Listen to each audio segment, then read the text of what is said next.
চুপ করে থাকবে না, একদম চুপ করে থাকবেন, একটাও কথা বলবেন না। আমি আবার অ্যাডভাইস দিই না, স্পেশালি আপনার মতন লোকেদের কাছ থেকে, যাদের রন্ধ্রে রন্ধ্রে না ক্রাইম ঢুকে আছে। ক্লিয়ার?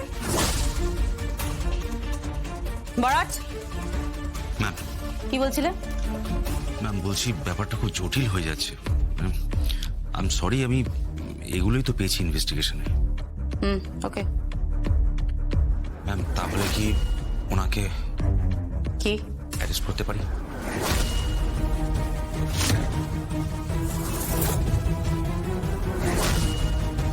কেন কেন আমাকে আমাকে অ্যারেস্ট করবে কেন? আমি কি করেছি? আমি তো কিছু করিনি। কাজল, আমি কি করেছি রে? ম্যাম মোটিভ তো বলছে উনিই করবেন। স্বয়ংকে উনি পছন্দ করেন না, রাজরানী মুখার্জি ছেলে বলে। আর এই রাজরানী মুখার্জির সাথে কিন্তু ওনার ঝামেলা বহুদিন ধরে, আজকের নয়, 22-23 বছর ধরে ঝামেলা, কোর্টে পর্যন্ত সমস্যা। আর উনি তো মুঠো মুঠো ওষুধ খেতেন। ব্যাস, চুপ করো, চুপ। সম্পর্কে উনি আমার দিদি হন, বুঝতে পেরেছো? আমি খুব ভালো করে জানি উনি কি কি ওষুধ খেতেন, উনার ওপর দিয়ে এতগুলো বছর ধরে কি ঝড় গেছে সেটা আমি তোমার থেকে বেটার জানি। চুপ। আমি শুধু বিশ্বাস করতে পারছি না যে উনি কোনো খুন করতে পারেন। ইয়েস ম্যাম, কিন্তু আমি আপনাকে বলতে চাইছি যে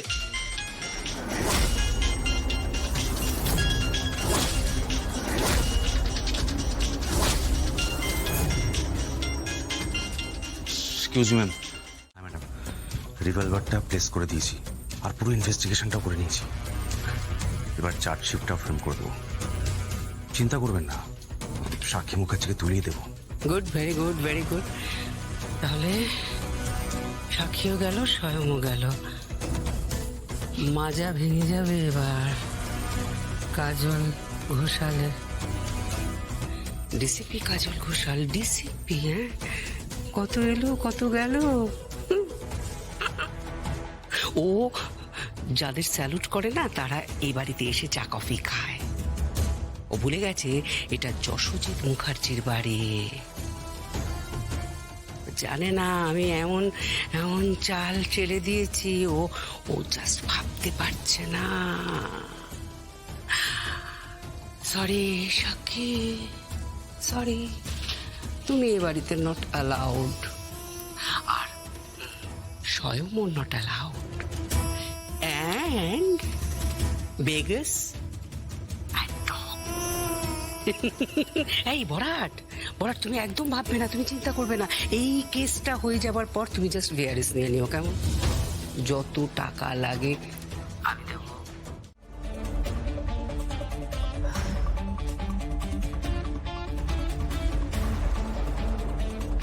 বরাট, ম্যাম। ওনাকে ছেড়ে দাও। ম্যাম আপনি যে বললেন অ্যারেস্ট করতে। অ্যারেস্ট করবো নাকি? বরাট, বোঝার চেষ্টা করো, যে গুলিটা স্বয়মের বিদ্ধ হয়েছে, স্বয়মের পিঠে লেগেছে, সেই গুলিটা যে এই রিভলভার থেকে বেরিয়েছে সেটা আগে প্রমাণ হোক। আগে ফরেন্সিক রিপোর্টটা আসুক, তারপর দেখা যাবে। যাই হোক, ওনাকে সসম্মানে বাড়ি ছেড়ে দিয়ে এসো। উনি বাড়িতে গিয়ে রান্না বান্না করবেন সন্তানের জন্য। যতই হোক মা তো, ছেড়ে দিয়ে এসো। এই এই এই রাই কাজল, শোন।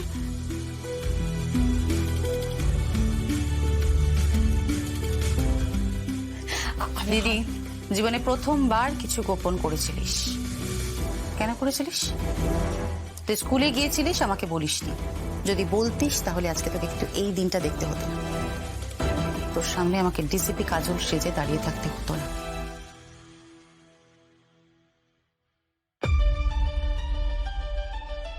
বরাট, ম্যাম। মন দিয়ে ডিউটিটা করো। মগডালে বাসা বাঁধ দিয়ে গিয়ে দেখো আবার একুল ওকুল দুকুল না যায়।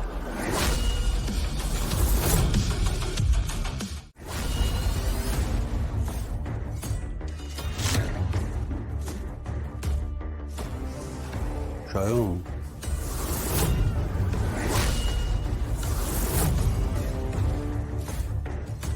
কেমন কেমন আছো স্বয়ং? আপনি এখানে? হ্যাঁ, ইউবিনের বাবা। শুনলাম তুমি সুস্থ হয়ে উঠছো। Good, very good news. তোমার দ্রুত আরোগ্য কামনা করি। ফুলটা আচ্ছা এখানে রাখলাম। হ্যাঁ, তোমার দ্রুত আরোগ্য কামনা করি।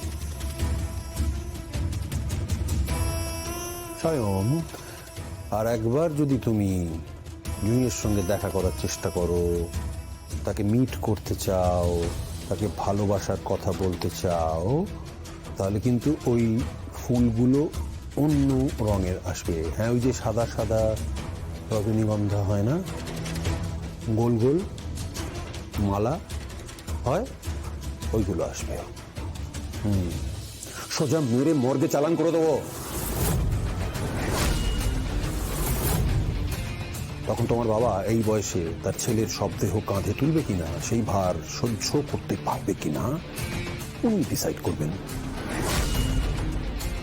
তুমি এত নিচে নেমে গেছো, ও তোমার পুত্রবৎ। পুত্রবৎ, পুত্রবৎ, পুত্র নয়।